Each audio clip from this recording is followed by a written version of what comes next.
candidates in the upcoming provincial election, and I'm absolutely delighted to welcome to the studio the Green Party candidate for Peterborough-Kawartha, Robert Gibson. Robert, nice to have you here at your TV. Thank you. It's nice to meet you.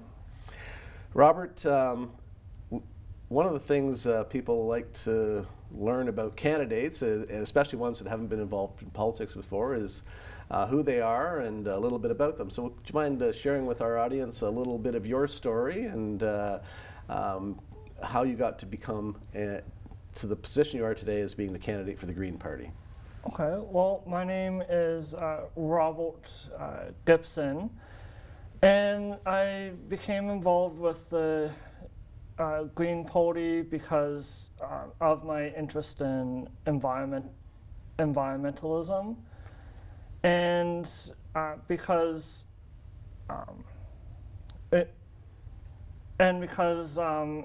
they had policies on housing, and there's not a lot of time left to address the climate crisis and the wetland loss that international scientists have been talking about. And I've noticed that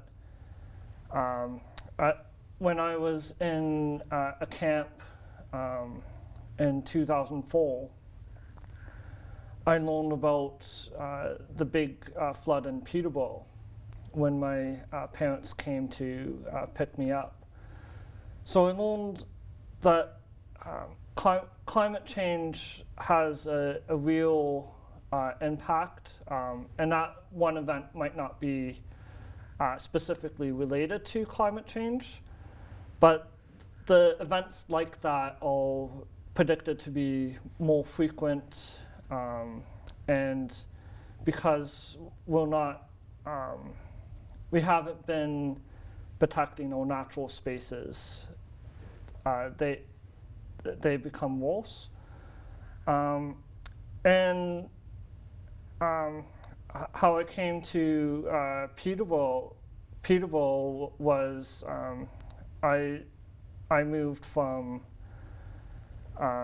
Oshawa, and that's how I came to Peterborough and started getting involved when I moved here back in 2018, in and around there.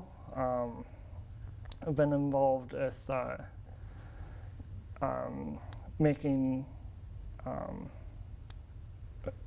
new journalism with the Arthur newspaper primarily, and social and environmental justice organizations such as Ontario Public Interest Research Group. I hosted a environmental themed radio show through Trent Radio, and I'm also someone that lives on the autism spectrum disorder. So I know provincial policies do have an impact on a wide variety of people. Well, thank you for that great introduction and sharing your passion for the environment and also your living with autism. I know when we arranged the interview, we were discussing if there were any accommodation we had to make. The one I wasn't worried about was when you indicated you might not get some jokes right away. Don't worry, no one gets any of my jokes, and I'll try not to catch any. But thank you so much. And you know, so it sounds like I don't blame you for moving from Oshawa, with all due respect. So are you a Peterborough Petes fan or an Oshawa Generals fan in hockey? Yeah, I have got a few comments about. I have been a Leafs fan, but I have been going to be a Peterborough Petes fan. That is the right answer for any candidate hoping to get elected here. Now, Robert, you mentioned a couple of, you mentioned Trent Radio. Obviously, you got a connection there with an Arthur magazine, which has been a staple since the 60s of alternative views, but also, you know, looking at issues critically, whatever the opinion might be. So that is your vocation, is to being a journalist.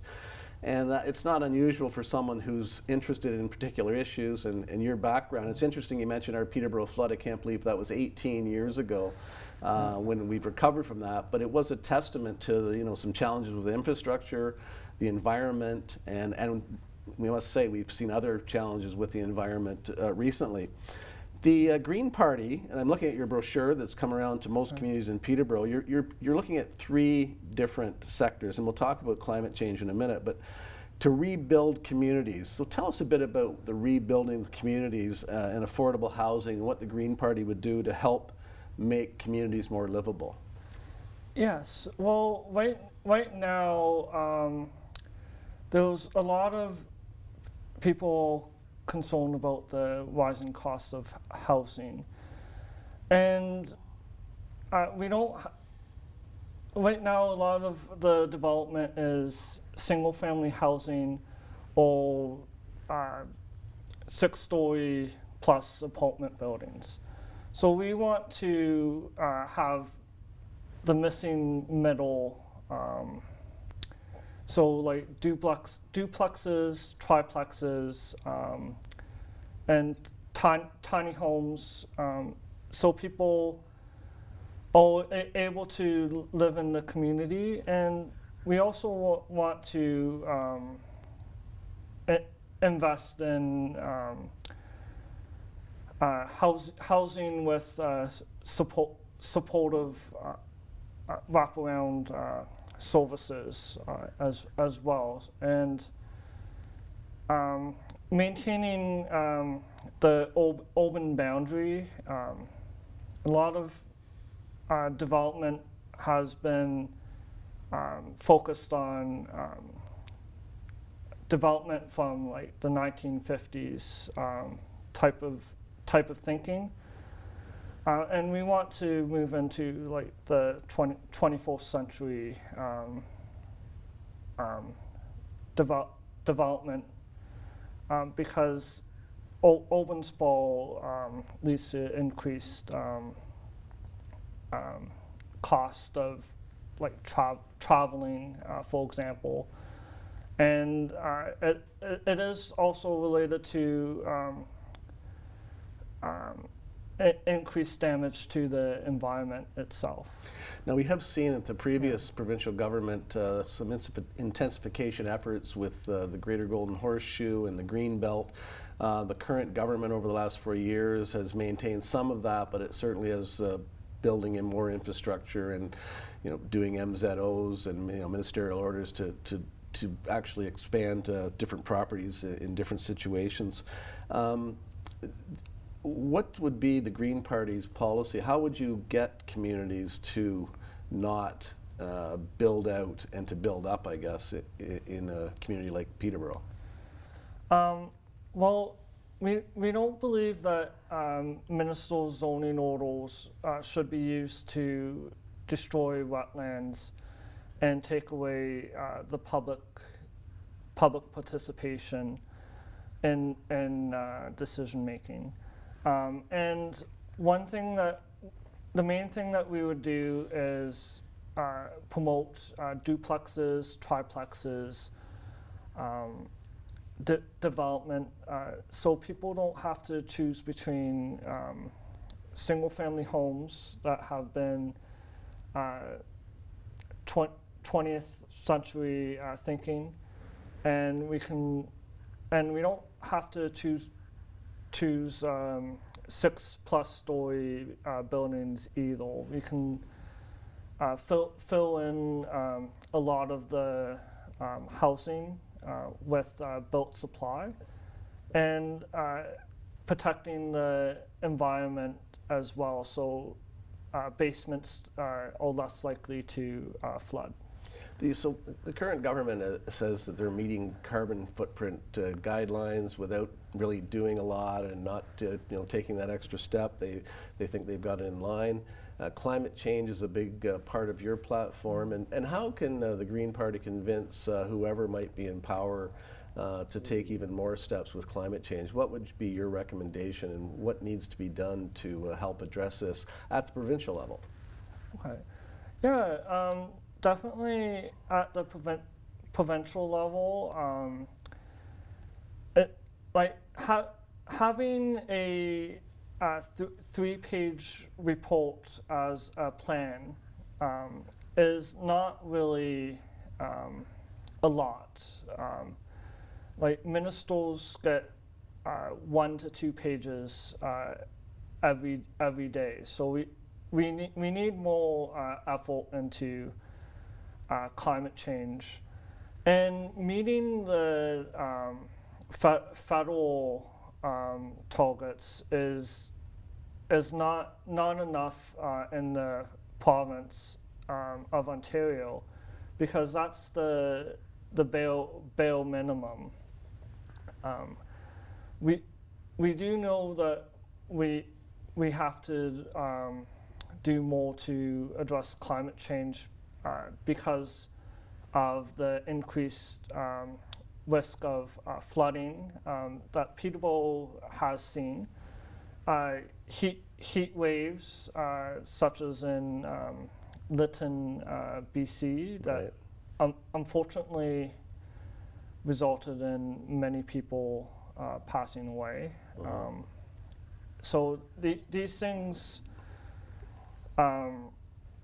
it's not. These things impact people's lives and health as well. You know, and one of the potential little part that communities can do, or people in communities can do, and you've got it on your flyer, are these rain barrels. And I must say, from Peterborough Green Up, I went and bought one at a subsidized price. And just saving that rainwater and using that for your gardens and lawns is a real asset. What made you decide to put that on as a symbol of helping with climate change on your brochure? Yeah, well, it's something that my focus is on protecting against flooding and drought. They go hand in hand, and I think it's an action that a lot of citizens in Peterborough can take to make a positive impact. Yeah, and they're very easy to use, and as I've learned, and it is. Why not redirect that water? It could actually help with some runoff problems as well. Robert, we just got a minute left. You're just getting started on the campaign. What are you looking forward to most about the campaign? Just in a couple of seconds, tell me.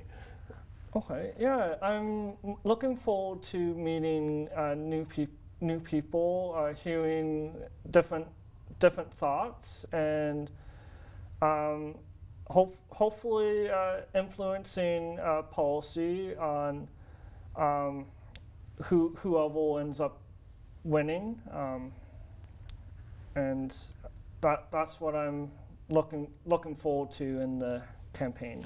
Well, I want to wish you all the best going forward. It's very challenging to run in any political campaign, and you're stepping up for something you believe in, and wish you all the best and safe travels on the journey. And we'll see you back here on May 18th when we have our all candidates meeting. You can share some of these thoughts with the other candidates and our Your TV audience. So thank you so much. Yeah, and thank you for watching us here on Your Vote on Your TV.